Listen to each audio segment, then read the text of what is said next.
మీరు ఇంజనీరింగ్ చేశారా? జాబ్స్ కోసం సెర్చ్ చేస్తున్నారా? 3600 మందికి పైగా స్టూడెంట్స్ కి జాబ్స్ వచ్చేలా చేసిన కోడ్ జ్ఞాన్ 100 డేస్ సాఫ్ట్వేర్ కోర్సులో జాయిన్ అవ్వండి. మీ కెరియర్ ని బిల్డ్ చేసుకోండి. నమస్కారం డాక్టర్ షియా చిరంతకృష్ణ స్వామి గారు. నమస్కారం అండి. సార్, చాలా మంది క్లాసెస్ ఎప్పుడెప్పుడు ఎక్కడెక్కడ ఉండే అవకాశం ఉంటుంది అని చెప్పేసి అడుగుతున్నారు. సో ఫస్ట్ అది అనుకున్న తర్వాత కంటెంట్లోకి వెళ్దామండి. క్లాసెస్ ఎప్పుడెప్పుడు ఎక్కడెక్కడ ఉండే అవకాశం ఉంటుంది? మనకి 2025 అండి. 2025లో 20 ఏప్రిల్ వచ్చి హైదరాబాద్, 27 ఏప్రిల్ వచ్చి బెంగళూరు అండి, 4 మే వచ్చి తిరుపతి, 11 మే వచ్చి విజయవాడ. ఇవి కాకుండా మనకి ఇప్పుడు ఈ 6 తారీఖు ఏప్రిల్ వచ్చి మనకి స్పెషల్ క్లాస్ ఉంది. ఇది ఎందుకు చెప్తున్నానంటే, స్పెషల్ క్లాస్ అటెండ్ చేయగలిగితే మీరు మనకి 20, 21, 22 మే గోవా సెషన్ క్లాస్ 3 రోజుల క్లాస్ ఉంది. గోవా క్లాస్. ఈ స్పెషల్ క్లాస్ 6 ఏప్రిల్ కనుక మీరు అటెండ్ చేయగలిగితే మీరు సెషన్ క్లాస్కి అటెండ్ చేయడానికి మీరు అర్హులు అవుతారు. ఎందుకంటే లాస్ట్ టైం కూడా మనం గోవాలో ఎక్సలెంట్ క్లాస్ చెప్పుకున్నాం. ఆ సెషన్ క్లాస్ అనేది అద్భుతమైన క్లాస్.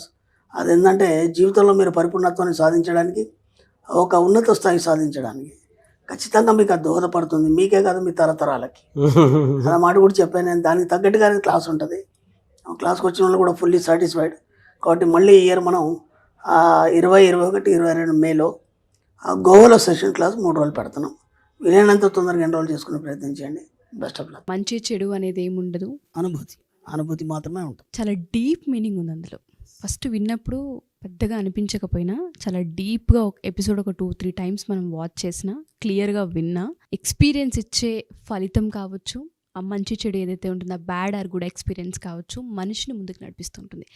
అది రియలైజ్ అవ్వడానికి చాలా టైం పడుతుంది సార్. చాలా డెప్త్ ఉంటుంది కదా మా సబ్జెక్ట్. ఎలా అంటారంటే, ఏ విధంగా ఒక మనిషి సబ్కాన్షియస్గా ముందుకు వెళ్ళేటప్పుడు, మైండ్లో ఒక పని మీద ధ్యాస పెట్టినప్పుడు మంచి చెడు అనేది లేకుండా ఏ విధంగా ముందుకెళ్లాల్సిన అవసరం ఉంటుంది, ఎలా ఆ సృష్టిని నమ్మి ముందుకెళ్ళాలి అంటారు అసలు? మీరు సృష్టిని నమ్మి ముందుకెళ్ళాలన్నారు కాబట్టి ఇక్కడ మనం ఋతంబర ప్రజ్ఞ గురించి చెప్పుకుందాం. ఋతంబర ప్రజ్ఞ విశ్వజ్ఞాన కోశం అని చెప్పేసి, ఇప్పుడు మీరు మార్నింగ్ వచ్చేటప్పుడు మీ సార్కి అన్ని ఏర్పాట్లు చేసేసి, పిల్లలకి అన్ని ఏర్పాట్లు చేసేసి పంపించేశారు, ఆఫీస్కి అవన్నీ పంపించేసి. ఆ తర్వాత మీరు రెడీ వచ్చారు. ఇక్కడ మీ వర్క్ ఏదో మీరు చేస్తున్నారు, కానీ మధ్యలో మీ ఆయన గురించి కానీ మీ పిల్లల గురించి గుర్తుకొస్తుందా లేదా? ఖచ్చితంగా వస్తుంది సార్. సరే, సాయంత్రం 5 అయిపోయింది. సాయంత్రం 5 గంటలకు పిల్లలు ఇంటికి రావాలి. మీరేమో ఇక్కడ ఉన్నారు, అవునా కదా? అక్కడ అవన్నీ ఏర్పాట్లు చేసినా మీ మనసు, ఇప్పుడు పిల్లలు వచ్చారు, ఓకేనా? రాగానే డ్రెస్ చేంజ్ చేసుకున్నాడా లేదా, అక్కడ పెట్టొచ్చాను వాడు చేసుకున్నాడా లేదా, మనిషికి కూడా చెప్పొచ్చేసాను రాగానే పిల్లలు కొద్దిగా చూసుకోమని. వాళ్ళు చూసుకునే వాళ్ళు ఉన్నారు, అంతా చేస్తున్నారు. అయినా సరే మీ మైండ్ అక్కడనే ఉందా లేదా? ఖచ్చితంగా. ఎందుకంటే వాడు సరిగా చేయడు, ఇబ్బంది పడతాడు, ఉన్నాడో లేదో, తిన్నాడో లేదో, వాడికి ఆ కూర ఇష్టం లేదు, మరి తింటాడో లేదు, ఇవి ఆలోచన.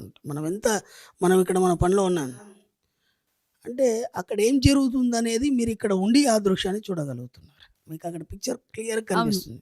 వాడు డ్రెస్ కనిపిస్తుంది, వాడు ఎలా అల్లరి చేస్తాడు కనిపిస్తుంది, యాక్టివిటీస్ కనిపిస్తున్నాయి, మీ పాప కానీ బాబు కానీ. అలాగే మీ సార్ గురించి కూడా మీకు కొన్ని యాక్టివిటీస్, ఈ టైంకి వస్తారైనా, వచ్చే ముందు ఇవి తీసుకొస్తాడు, పిల్లల్ని నేను వెళ్ళేలో పిల్లల్ని సర్చ్ చేస్తాడు. అంటే మీరు ఎక్కడున్నా సరే మీ మనసు ఆలోచనలు ఒకదాని మీద కేంద్రీకృతమై ఉండడం ఏదైతుందో, దట్స్ కాల్డ్ ఋతంబర ప్రజ్ఞ. ఋతంబర ప్రజ్ఞ విశ్వజ్ఞానం కోసం అని చెప్పేసి మనకి షణ్ముఖ శర్మ గారు చక్కగా దాని మీద వివరణ ఎక్స్ప్లెయిన్ చేశారు. మనం ఆ క్లాస్లో కూడా దాని గురించి చెప్తాం. ఇది నాకు కూడా ఈ సబ్జెక్ట్లోకి వచ్చిన తర్వాత ఈ సబ్జెక్ట్ ఏమని చెప్పాలి. ఇప్పుడు మన డబ్బుని మనం అనుసంధానం చేసాం ఈ సబ్జెక్ట్కి, కానీ దీనికి ఒక పేరు అనేది ఉంటుంది. దీన్ని ఎలా చెప్పాలి అనేది నేను చాలా ఆలోచించాను, నాకు తట్టలేదు. అనుకోకుండా ఏమైందంటే, మా ఆఫీస్లో నేను మార్నింగ్ వెళ్ళాను ఆఫీస్కి. నా కొలీగ్ ఉన్నాడు. నేను అంతకుముందు 3 రోజుల ముందే ఈ షణ్ముఖ శర్మ గారు రాసినటువంటి ఆర్టికల్ చదివాను, ఋతంబర ప్రజ్ఞ విశ్వజ్ఞాన కోశం అని చెప్పేసి. అది భలే అనిపించింది. అరే ఇది కదా నేను చెప్పాలనుకున్నాను. విచిత్రం ఏంటంటే, ఋతంబర అంటే పేరు లేనిది, దానికి పేరు లేదు. దాన్నే ఆకాశిక్ రికార్డ్సింగ్ అంటారు, దేజావు అని అంటారు. ఇష్టం ఉన్న పేరు పెట్టుకోవచ్చు దానికి. అంటే ఇప్పుడు మీకు కలిగిన ఈ అనుభూతికి మీరు ఊహించేదానికి ఏమని పేరు పెడతాం, దానికి ఒక పేరు ఉండాలి. కాబట్టి మన ఋషులు, యోగులు, మునులు, మన పూర్వీకులు దానికి ఋతంబర అని పేరు పెట్టారు. అనుకోకుండా ఆఫీస్కి వెళ్ళాను, నా కొలీగ్ ఉన్నాడు. ఆ అతన్ని నేను ఒక 1 year నుంచి గమనిస్తున్నాను. మా ఆఫీస్కి ట్రాన్స్ఫర్ అయ్యి వచ్చాడు. వచ్చిన తర్వాత ఆ అబ్బాయిని చూస్తే ఎప్పుడు దేనికి ఆందోళన చెందినట్టు ఉండదు. నాకు తెలిసి ఒక టీ, స్నాక్స్ ఏమైనా హోటల్కి వెళ్తే ఆయనే పెడతాడు బిల్లు, ఎప్పుడు కూడా మమ్మల్ని పెట్టనివాడు. అలాగని పెద్ద శాలరీ ఏం కాదు, ఓకేనా? ఎప్పుడు నవ్వుతూనే ఉంటాడు, దేనికి టెన్షన్ వాడు. వీడు ఇలా ఎలా ఉన్నాడా అని నేను ఆశ్చర్యపోయాను. ఎన్నోసార్లు అనుకుంటాం కానీ ఈ ఆలోచన రాదు కదా మనకి. ఆ తర్వాత ఏమైంది, ఈ ఆర్టికల్ నేను చదివాను, ఒక 3 days అయింది. అప్పుడు నాకు చాలా హ్యాపీగా ఉంది. ఎందుకంటే ఇప్పటిదాకా నేను ఎదుగుతున్నటువంటిది నా కాలికి తగిలింది. అవునా కదా? ఏదైతే ఎదుగుండదో కాలేజ్ అయితే హ్యాపీ కదా. అలాంటిది ఇంత గొప్ప సబ్జెక్టా ఇది, దీని వెనకాల ఇంత ఉందా అనేది అప్పుడు తెలిసింది. దీన్ని ఋతంబర్ అంటారు. దీనికి ఒక ఆలోచన విధానం ఉంటుంది. ఆ ఆలోచన విధానం అన్నిటికంటే అతీతంగా పనిచేస్తుంది. ఈ సమాజానికి అతీతంగా పనిచేస్తుంది, ఈ సృష్టికి అతీతంగా పనిచేస్తుంది. దాంట్లో అంత గొప్ప ఎనర్జీ ఉంది అని తెలిసింది అది చదివిన తర్వాత. ఉదయం ఆఫీస్కి వెళ్ళాను. వెళ్ళగానే జస్ట్ ఏం మాట్లాడలేదు, హాయ్ అన్నాను అనగానే పక్కన కూర్చున్నాను. సడన్గా ఆయన అన్నాడు కదా, నీకు ఋతంబర్ తెలుసా అన్నాడు. ఎప్పుడు ఏదో పిచ్చపట్టి మాట్లాడుకుంటాం ఆఫీస్లో, టీ తాగినామా చేసినామా ఆఫీస్ వర్క్ గురించి మాట్లాడుకుంటాం తప్ప ఇంకా అంతకంటే ఏం ఉండదు. సడన్గా ఆయన ఏమన్నాడు, నీకు ఋతంబర్ ప్రజ్ఞ తెలుసా అన్నాడు. ఆ 3 రోజుల ముందు చదివి వచ్చాను కదా నేను, పొరపాటునని నా అవును తెలుసు అన్నాను. అయిపోయింది అన్నాడు, ఇంకేం మాట్లాడలేదు. అదేంటన్నా మాట్లాడేవంటే తెలుసు అన్నావు కదా, ఇంకా దాని గురించి మాట్లాడడానికి ఏమి ఉండదు అన్నాడు. ఇంకా తెలిసినోడికి ఇంకేం మాట్లాడలేము, ఇంకేం చెప్పలేము ఇక అంతే. అదేంటండి మాటలు ఉండవు కదా, ఋతంబర్ ప్రజ్ఞ అంటే మాటలు ఉండవు, అన్నీ నీకు తెలియకుండానే తెలిసిపోతుంటాయి. నేను ఎందుకు తెలుసు అని చెప్పి నేను తర్వాత బాధపడ్డాను. ఎందుకంటే తెలియదంటే ఆయన ఏమైనా చెప్పవచ్చు కదా. తెలుసుకునే వాళ్ళమేమో ఇంకేమన్నా. మీరు నమ్మండి, ఇంకో 1 year నాతో ఉన్నాడు ఆయన. 1 yearలో ఏనాడు అడిగినా ఆయన చెప్పలేదు నాకు. షేర్ చేయలేదు ఏమి. ఋతంబర్ ప్రజ్ఞ తెలుసా అన్నాను, తెలుసు అన్నావు, అయిపోయింది. అది తెలిసినవాడు ప్రపంచంలో ఎక్కడైనా జీవించగలుగుతాడు, ఏమైనా చేయగలుగుతాడు, ఏదైనా సృష్టించగలుగుతాడు. అది నీకు తెలిసింది ఆ రహస్యం అన్నాడు ఆయన. నేను జస్ట్ ఆర్టికల్ చదివి దాన్ని అవగాహన చేసుకున్నాను తప్ప అందుకంటే ఇంకేం తెలియదు. ఎందుకు చెప్పాను రా అని అనిపించింది నాకు. అప్పుడు అర్థమైంది కదా, ఓహో ఇతడికి ఋతంబర ప్రజ్ఞ తెలుసు కాబట్టి ఇంత హ్యాపీగా ఉన్నాడు, దేనాడు కూడా దేనికి టెన్షన్ పడలేదు, ఇంత స్వచ్ఛంగా ఉన్నాడు. ఎప్పుడైతే మనిషి ఆ ఋతంబర ప్రజ్ఞ వైపు ఎప్పుడైతే ఆలోచిస్తూ లోతుల్లోకి వెళ్ళిపోతాడో ఫస్ట్ మీ లోపల ఒక 6th sense పవర్ వస్తుంది. ఓకేనా? అంటే జరగబెట్టి అని ముందే తెలుస్తుంది. 2 ప్యూరిటీ వస్తుంది. ప్యూరిటీ ఎప్పుడైతే వస్తుందో డబ్బు సంపదాశయం ఆటోమేటిక్గా వస్తుంది. అర్థమైందా? 3వది ఏంటంటే ఈ సమాజంతో పని ఉండదు అతనికి. అతని ప్రపంచం వేరు, అతని అంతరాల్లో అతను జీవిస్తుంటాడు నిరంతరం. అర్థమైందా? అప్పుడు ఏమవుతుందంటే సమాజం నుంచి దూరంగా ఉండాలనే ఆలోచనలు వస్తాయి. అంటే ఇక్కడ ఏమవుతుందంటే ఇవన్నీ ఒక మేధావి కానీ, ఒక యోగి కానీ, ఒక ఋషికి వచ్చే ఆలోచనలే తప్ప ఇంకేం ఉండదు. ఈ ఋతంబర ప్రజ్ఞలో ఏమేం జరుగుతుంది ఒక 2 ఎగ్జాంపుల్ చెప్తాను. ఒక తల్లి ఉంది, బిడ్డని పసిపాపని ఒళ్ళో పెట్టుకొని పడుకుంది.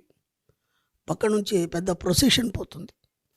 ఆ చప్పుళ్ళు టపాసులు పేలుస్తున్నారు, గట్టిగా అరుస్తున్నారు. అయినా సరే ఆమె లేవట్లేదు నిద్రలోంచి. ఓకేనా? చిన్న పసిపాప ఇట్లా కదిలింది, చిన్న కెరింత కొట్టింది, ఎమ్మటే పొత్తుల్లోకి పట్టుకుంటుంది తల్లి. అంత పెద్ద చప్పుళ్ళకి లేవలేదు. ఈ చిన్న కేరింతకు చిన్న కదలెక్కి ఆమె ఎమ్మటే ఉలికి పడి లేచి ఒళ్ళో పట్టుకుంది. ఆ తల్లికి ఆ బిడ్డకు ఉన్నటువంటి ఒక సన్నని వెండి తీగ ఏదైతుందో ఆ అనుసంధానం చేసేదే ఋతంబర ప్రజ్ఞ. ఒక సాధకుడు ఉన్నాడు, లేకపోతే యోగి ఉన్నాడు, ఒక ఋషి ఉన్నాడు, ఎవరైనా కావచ్చు. ఇప్పుడు మన వాళ్ళు ఎన్నో సాధనాలు చేస్తారు, ఎన్నో చేస్తారు. ఇప్పుడు అతను వెళ్ళాడు, ఒక హిమాలయస్ వెళ్ళాడు, ఒక అడవికి వెళ్ళాడు, లేకపోతే ఏదైనా ఒక నిర్మానుష్య ప్రదర్శనకి వెళ్ళాడు. ఒక శ్రీ మహావిష్ణువు గురించి తపస్సు చేస్తున్నాడు, లేదా అమ్మవారి గురించి తపస్సు చేస్తున్నాడు. విచిత్రం ఏంటంటే ఇక్కడ మన సబ్జెక్ట్లో ఋతంబర ప్రజ్ఞ ద్వారా ప్రతిదీ నువ్వే సృష్టించుకుంటావు కాబట్టి యువర్ ద క్రియేటర్ అని చెప్పుకోబడ్డది మనం. ఇక్కడ శ్రీ మహావిష్ణువు అంటే ఎలా ఉంటాడు? 4 చేతులు, శంకు చక్రాలు, గద, కిరీటం, పీతాంబరాలు ఇవన్నీ ఉంటాయి. ఆ రూపాన్ని పదే పదే చూస్తున్నాడు ఆయన. దానికి సంబంధించినటువంటి ఒక బీజాక్షరాన్ని పదే పదే చదువుతున్నాడు. ఆ బీజాక్షరం యొక్క వైబ్రేషన్ ఫ్రీక్వెన్సీ పెరిగి ఆ శ్రీ మహావిష్ణువు యొక్క రూపాన్ని తయారు చేసి నీ ముందర నిల్చోబెట్టింది విశ్వం. నిజంగా శ్రీ మహావిష్ణువు లేడు, నువ్వే పదే పదే ఆ రూపాన్ని ఊహించుకొని దానికి సంబంధించిన బీజాక్షరాన్ని పదే పదే చదివి ఒక రూపాన్ని తయారు చేసింది నీ మనస్సు. అందుకే మనం ఏమంటామంటే ఋతంబర ప్రజ్ఞ అంటే నీ మనసుతో మాట్లాడే ప్రక్రియ అంటాం. నీ మనసే తయారు చేసింది, అక్కడ దేవుడు లేడు, నీ మనసే శ్రీ మహావిష్ణువు తయారు చేసింది. ఇంకా విచిత్రం ఏంటంటే నువ్వు ధ్యాన నిమగ్నుడై ఉన్నావు, ఆయన వచ్చి నిలిచింది కూడా నీకు తెలియదు. ఇప్పుడు అతను వచ్చి నిల్చున్నాడు, నువ్వు కళ్ళు తెరవని చెప్పేది కూడా ఋతంబరనే. ఆ యొక్క జ్ఞానాన్ని కలిగించేది కూడా నీ మనసే చెప్తుంది. ఏమనంటే నువ్వు దేనికోసం అయితే ఇన్ని రోజులు నువ్వు ఆలోచిస్తున్నావు, ఏదైతే చేస్తున్నావో ఆ రూపం నీ ముందు వచ్చి నిల్చుంది, కళ్ళు తెరవని నేను కదిలించేది కూడా ఋతంబరని. ఇప్పుడు అర్థమైందా? ఋతంబర అంటే ఎంత లోతుగా ఉంటుంది. దాన్ని ఎప్పుడైతే పట్టుకుంటావో యు ఆర్ ద క్రియేటర్. నువ్వు ఏదైనా సృష్టించుకోవచ్చు. దాంతోనే అనుసంధానం ఉన్నప్పుడు నీ ప్రపంచం వేరుగా ఉంటుంది. కాబట్టి మన సబ్జెక్ట్ అంతా ఈ ప్రపంచానికి వేరుగానే ఉంటుంది, చాలా లోతుగా ఉంటుంది. ఎప్పుడైతే మీరు అర్థం చేసుకుంటారో మీకు కావాల్సినవన్నీ మీరు సృష్టించుకోవచ్చు. దేనికి సంబంధించింది ఇది? విశ్వానికి సంబంధించిన సబ్జెక్ట్. మన సబ్జెక్ట్ అంతా అదే కదా. మనసుకి ఎలా అనుసంధానం చేసుకోవాలనేది చాలా క్లియర్గా ఎక్స్ప్లెయిన్ చేశారు. ఎపిసోడ్ను ఒక 10 సార్లు వాచ్ చేయాలనే చెప్తాను ప్రతి ఆడియన్ కూడా. నేనైతే పట్టించుకోవాలి, దాన్ని పట్టుకున్నప్పుడే కదా. ఎప్పుడైతే దాన్ని పట్టుకుంటామో సంకల్పాలు నెరవేరుతాయి. మనకు కావాల్సింది మన కళ్ళ ముందు కనిపిస్తూ ఉంటుంది. నో వర్డ్స్ అసలు. చాలా పెద్ద నాలెడ్జ్ ఇది. కొత్తగా నేను కూడా నేర్చుకోవడానికి ఒక చిన్న స్కోప్ దొరికింది ఈ episode through. Thank you sir, thank you so much. Thank you అమ్మా. సుమన్ టీవీలో మీ పర్సనల్ అండ్ బిజినెస్ ప్రమోషన్స్ కోసం కింది నెంబర్కి కాంటాక్ట్ చేయండి.